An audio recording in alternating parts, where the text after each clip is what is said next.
Hello, Colin. Hey, everybody. Yeah, you looking for me? Sorry.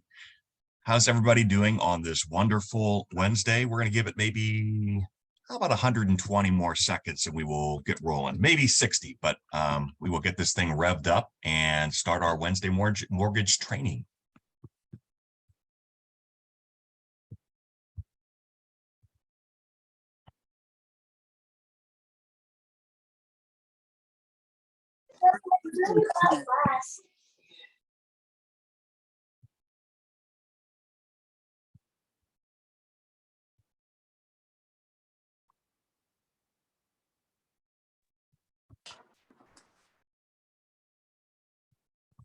Always do this.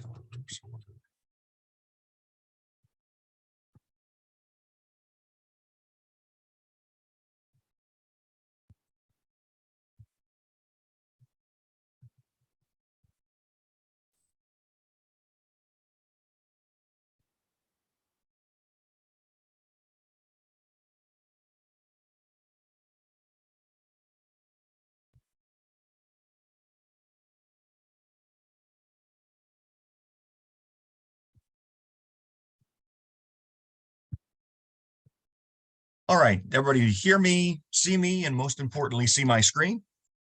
Yep. All right. Well, hi, everybody. Thanks for being here. This is our first Wednesday mortgage training of 2023 in what is going to be undoubtedly a great year of goals exceeded and successes. And we're excited to be with you on this journey every step of the way in this new year. So we wanted to kick things off talking about how we can get more buyers pre-approved.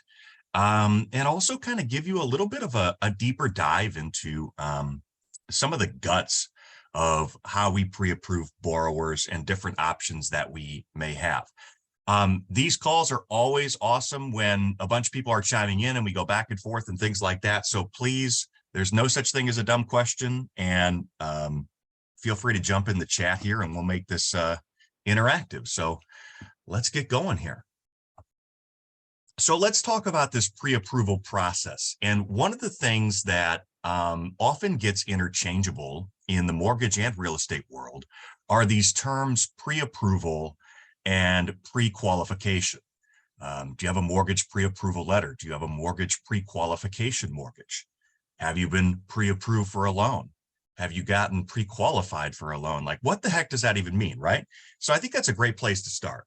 Number one, a pre-approval and pre-qual are basically just two different phrases for something that is very similar, but there's one key difference, and we're going to drive at that here in these slides.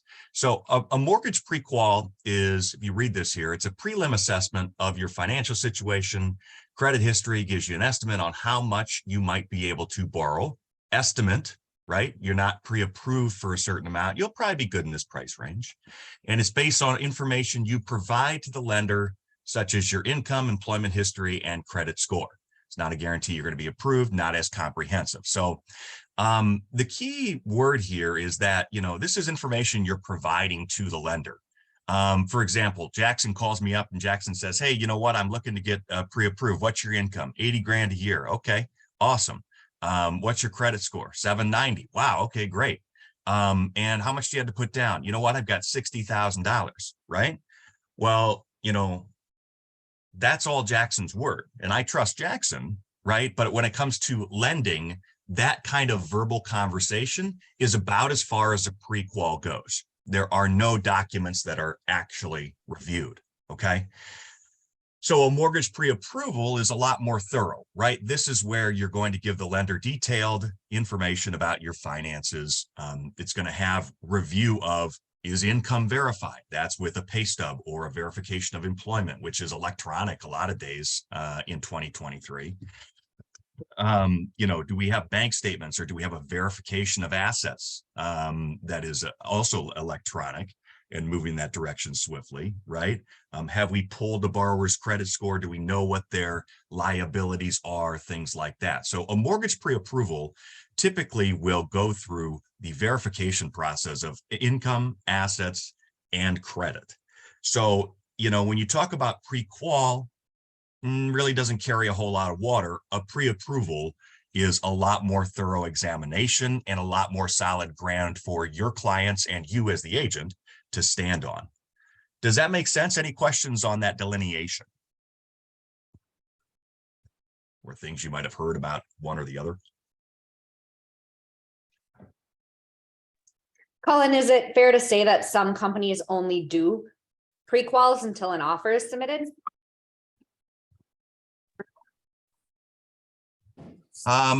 Yeah, in some cases, yes. And let me, I want to get into that just in a minute, Cassie. I think the key difference here is credit report. So let me go to the bottom of this. The intake process is exactly the same, Cassie, whether you have a pre-qual or a pre-approval, right? And they're the same kinds of questions that we're going to ask a borrower, right? But if you look at the last bullet on this slide, we're always asking the buyer that we're working with what their time horizon is. Is it April? Is it August? Is it, could be next year? That's important because of the credit report. Pulling a full-blown tri-merge credit report on a client is, number one, going to affect their credit, and number two, only going to be good for 120 days. So you hear about pre-approval letters and how they expire after a certain amount of time. All that has to do with, for the most part, that credit report. How long is this pre-approval good for? Well, usually 120 days, because that's when the credit report expires. So if we don't close in that window, right, you've got to pull a new credit report for that buyer.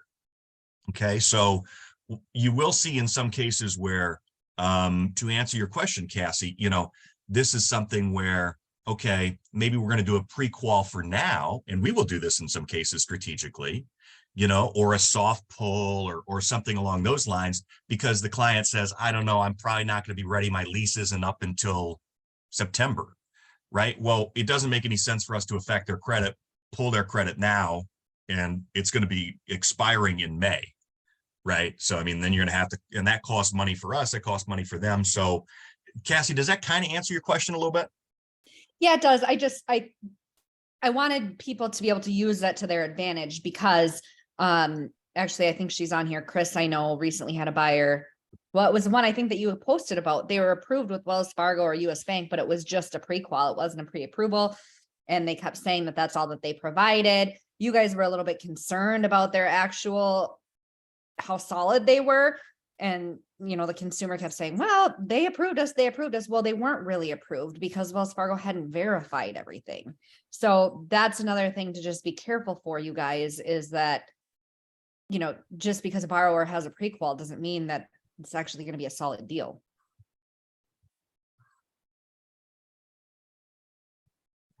Yeah, I mean, US Bank,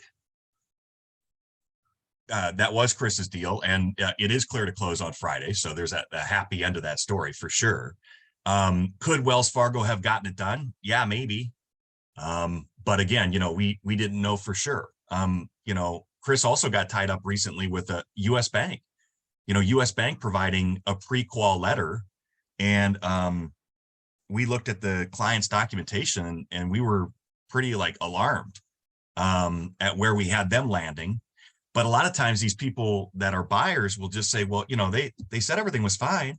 It's like, oh, did you provide them? So you got them pay stubs, you got them, like W-2s, assets. I mean, it'll drive you nuts in your side of the business on the real estate side, because it's like, well, what do I trust here? And the answer is, I think, a pre-qual from a reputable broker or lender that you have a relationship with, right? Okay, we talk to these people, they're solid. This is what, I got enough information. And then, a full pre-approval. But, yeah, you're right. Until you have a pre-approval, there's really technically nothing that has been examined financially. And it's just based on what the borrower states.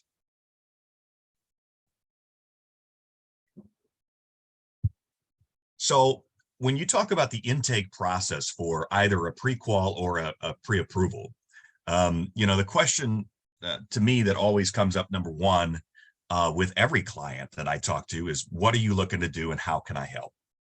Okay. And then you just listen. And these 10 minutes on the mortgage side, in my opinion, set the tone for the entire transaction. And it's undoubtedly the most important time that we get with the client. And then, there are questions that we will ask to assess the ability to qualify, right? I mean, things like, so what kind of payment are you comfortable with? What do you pay for rent right now? What do you do for work? Do you have any monthly payments that you make, car loans, student loans, credit cards, things like that? And did you have money that you were setting aside for a down payment, or what was, your thought process there? Or are you looking for down payment assistance, right? I mean, different varietals to that last question. And then we drive at the time horizon. So, I mean, if you have somebody that's like, yep, absolutely, I want to be in by May, then I would say, let's suggest we get a pre-approval. That's going to be good for 4 months. Do you plan on buying and closing on a house, by May 15th? Yeah, absolutely. Okay, well, then it's probably worth the effort to get your credit pulled, get a free pre-approval, with our preferred broker partner or whatever it might be. So any questions about that in terms of, those sorts of questions, just trying to give you a look into, what how we tackle it on our end.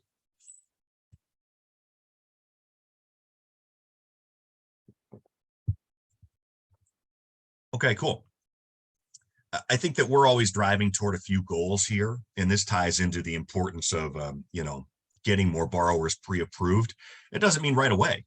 Sometimes that can be getting them in a spot where they can be pre-approved in the fall, right?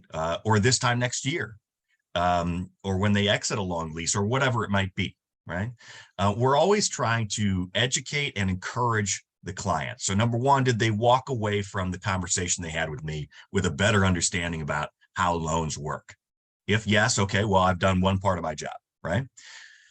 And then did they understand that the answer is not exactly no, right? I mean, nobody wants to be denied for a home loan. And I mean, you got to really try pretty hard, in my opinion, as a mortgage broker, to deny a client. That doesn't mean that everyone's going to get approved, but it means that you might, soft pull their credit and say, hey, you know what? I saw you have, a 540 credit score. Like, you're going to really need to work on that in order to do this, that, and everything. And then you haven't denied the client, right? You haven't taken action on the application. They got to get something in the mail, say, hey, you applied for a home loan and was denied, right? So the point being is that, if you drive toward this encouraging thought that the answer is not no, but it's maybe not right now, plus an action plan, right? All right, I saw your 540 when I soft pulled your credit. Like, it's going to be very difficult for you to get a home loan. You can get an FHA loan, but 10% down, that's a lot. We talked that wasn't in our goal planning session. We wanted to do FHA 3.5%. Go work on your credit for 3 months. I'll give you some resources, and then if you can get that credit score up above 580, for example, or 600 or 620, you're going to capitalize on some better loans available to you, right?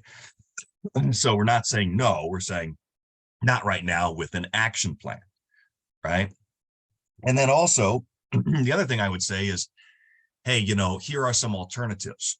I have a client, for example, that got into a bad business deal, and his business partner ended up going through a bankruptcy process, dragging him through a bankruptcy process, and the bankruptcy was discharged in May of 2021, right? So they can't buy with an FHA loan until the 2-year anniversary of that bankruptcy date, right? Guy makes great money. He's got pretty decent credit considering the recent bankruptcy, but these guidelines are really strict on, FHA, you have to do it this way. And so I told him, I said, here's the deal. You can wait, 5 months and do this easily. You could put 3.5% down if you wanted to, all these different things. Or, you could do this product that might be non-QM tomorrow. It's really up to you. In other words, if we have this vast array of products that we can look at, what are some good alternatives in utilizing and plugging in, creative solutions? And then you give the client the feeling that they have options, which is, in my opinion, one of the most important parts of our job throughout the process, but definitely at time of pre-approval. So questions before I kind of dive into some alternatives that I think are going to come up as you guys start talking to buyers in this first quarter.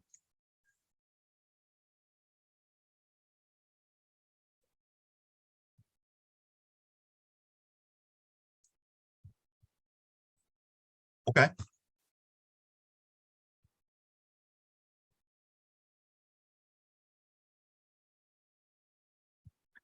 So one of the really positive things that we're seeing out of the CFPB, which I don't say that very often, is that we're starting to tackle these credit invisible borrowers, right?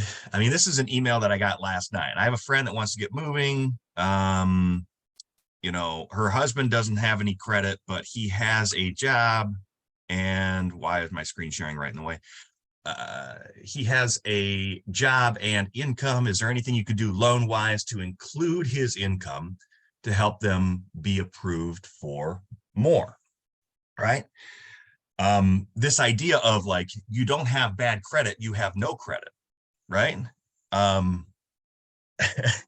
I mean, I have a friend that used to go to get his haircut, and his mom wrote a check for him, made out to the salon for him to get his haircut, and he didn't have a credit card, and he was like 26.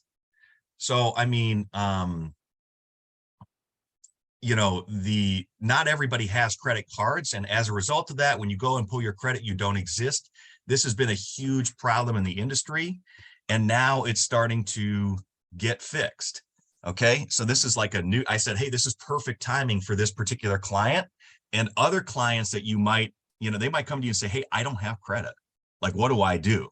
Okay. So Fannie Mae has been addressing this, where they are going to essentially enhance their automated underwriting system, which is how they, you know, represent the ability for the loan to be sold to Fannie Mae.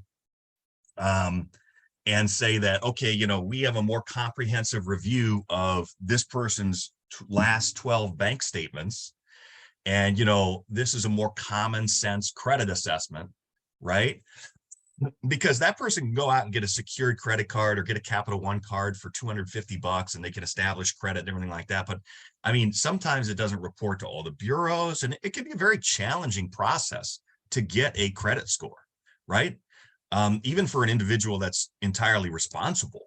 You know, it's this weird sort of credit gap that we have in terms of how many people's just, or maybe they don't want it, right? They live in a cash world and they don't want to deal with this kind of stuff.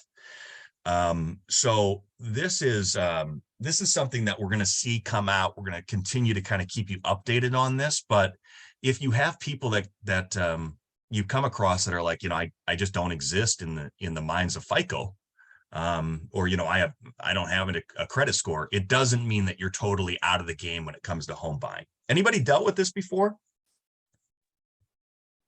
Not this in particular, but I did have my 16-year-old come home the other day and say, you know, Mom, if you add me to your credit cards as a co-signer, I will start building credit and be set up better when I turn 18. I don't know how I feel about that, but that's what she told me. I think that it's awesome. I mean, I talked to a borrower last night that was like, I wish we would have learned more of this financial literacy stuff when we were in high school. So, I mean, I think it's awesome that she's 16 and thinking about that, Cassie. You always got to question the teenage motive, right? Well, she wouldn't get a card or anything, but I was more like, well, you never know what happens in life. What if Dad and I go belly up and we're bankrupt in 2 years, and then I just totally destroyed your credit as well? Like, you know, that's me kind of looking at every angle. Yeah. Yeah. I had a friend who had her dad's credit card in college, and she absolutely destroyed his credit card and his credit. Who said that? Who's talking? Jackson. Jackson. Wait, so say that again. What? I had a friend who had she had her dad's credit card number, and she absolutely abused it, and he had no idea because it was like a card that he doesn't use, and she absolutely destroyed his credit. And she actually also got him banned from Venmo. Well, see, in my case, Jackson, she wouldn't actually get a card. She would just be as like a Right. co. multiple users, so it really would just impact her social security number from a credit perspective, but man, it's just shocking that people do that to family. Okay, this is Sharon. Cassie, I recently did that with my kids, maybe about a year or so ago. And I did the same thing you did. I got them all as authorized users, 3 of them on my card, and did not give them the cards, and their credit scores are amazing now. And they're in a place now where they can get a credit card in their own name with a small limit and manage that. So I think, but yeah, also Jackson, you do run the risk, but I think well managed and supervised and strategically put in place, you can do it.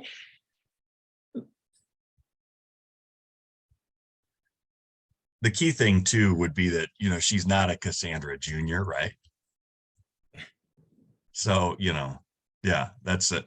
I had a friend who was also named Charles, you know, he was a Charles Jr. And then that's how he, you know, he carried the card around. He's like, well, I did that Charles and then that last name. It's like, wow, that's sneaky. So this is going to be exciting stuff. I mean, I think this is going to be, we've talked about this now for like 8 years. So I'm like, okay, finally, we're starting to see some progress in terms of, you know, borrowers with a limited credit history. So we'll keep you updated on that. But, you know, if you ever run across that, please be encouraging. Okay, so manual underwrites. So Matt Landine is not on this call because I think he's at closing. In fact, I'm almost positive he's at a closing of a manual underwritten VA loan. You talk about pre-approvals, and if you go and read the fine print on your pre-approval letters, you'll see this automated underwriting system, or you guys have heard that before, AUS. You know, it's got an automated underwriting system pre-approval, right? That ties into, are you pre-approved or are you pre-qualified? Has it run through that AUS, which you need a credit report, full-blown, real, not soft pull, hard pull, credit report to issue that, and it gives you a recommendation, okay? But sometimes that recommendation will come back refer eligible or accept ineligible. And there are all these different codes and fun things in terms of, you know, what DU and LP, which are Fannie Mae and Freddie Mac's, you know, automated underwriting systems that get submitted, everything, you know, how do they come back, right? Well, sometimes when they come back refer or ineligible, you roll through and say, okay, that means that it's not through the automated system, but can we do a manual underwrite, which, you know, really takes more time and is a more focused look at someone's ability to qualify. Anyone ever done a manual underwrite before or been through that process with a buyer?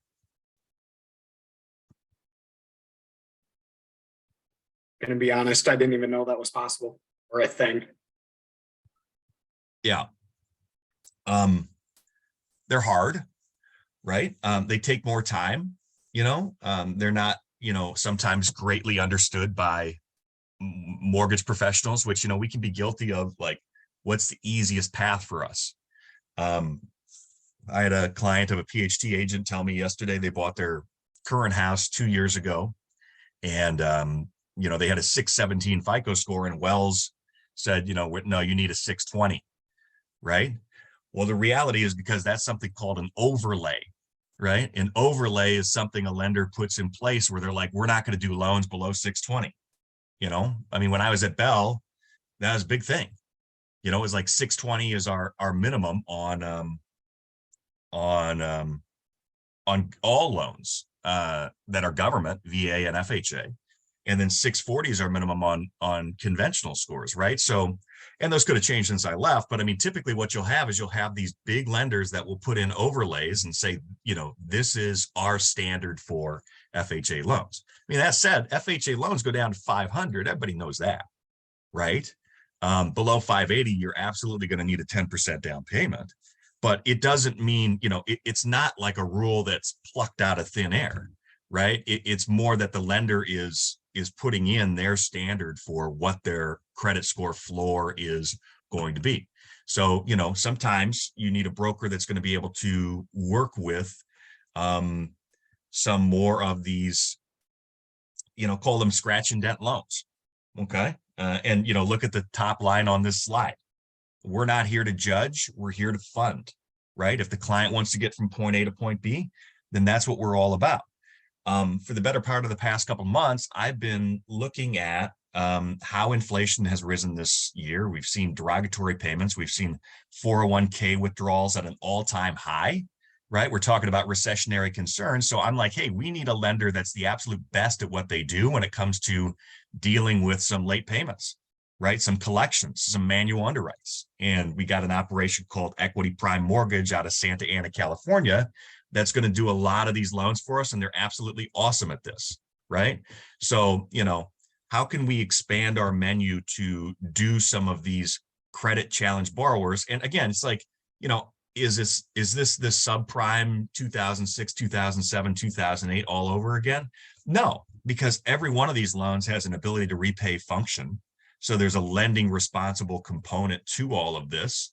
And, I think that it just is, as we've seen our economy go through the turbulence of the past few years and people working gig jobs and things like that, how can we be more inclusive to bring more people into home ownership, especially minorities? When you talk about home ownership numbers, like how can we bring them into the fold? That's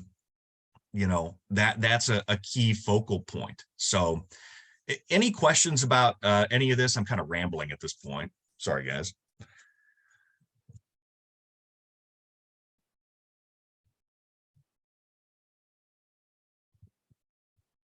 All right, cool.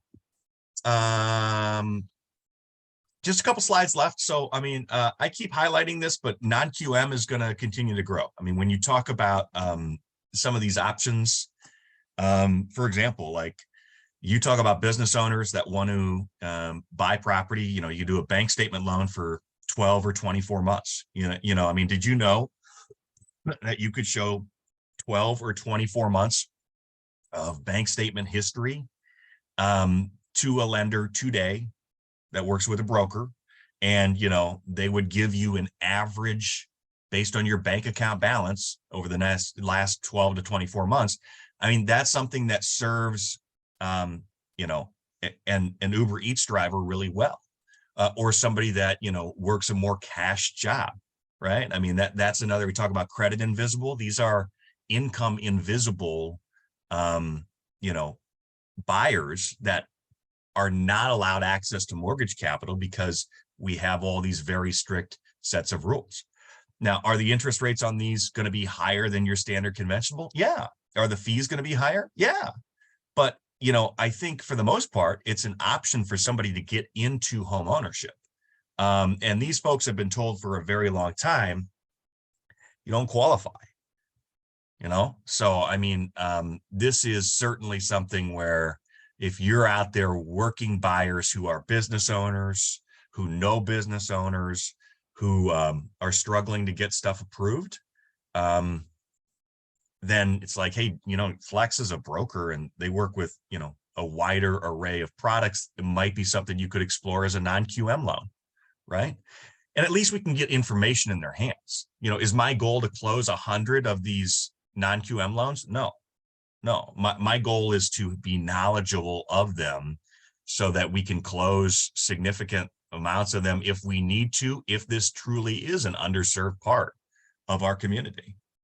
So, for example, there's a 20% down program out there right now, Change Wholesale, that is specifically working for minority home ownership that allows 20% down, and you don't show any you don't show any income docs, no pay stubs, nothing, 20% down, boom, you're done, as long as it's a primary residence. So keep that in mind as well, that this non-QM space is going to grow. Last thing, guys, rate matters. Okay, we talk about pre-approving more of your clients for 2023. This was a real life example, and thanks to Tanner for putting this together in our shout out here. But this was an example where FHA loan, duplex, 3.5% down. They were penciling in a number for the duplex rental income, and it came back short. And it was an FHA loan that was 1 full point higher in rate than where we were for FHA. And a lender that does a lot of business in Minneapolis, St. Paul. So, I mean, that was 1 full point. Obviously, when you're talking about 1 full point in interest, you're going to get a significantly different qualifying range. And that's what we ended up doing here. So, you know, if your clients are overpaying for rate right now, especially on FHA and VA deals, that means they're qualifying for less.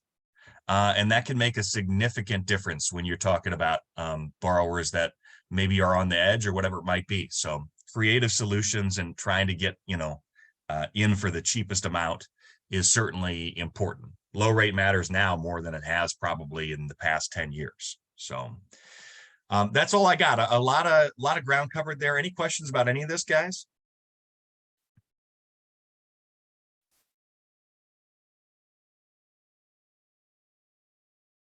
Hopefully you took something away, one little nugget that might come in handy out on showings.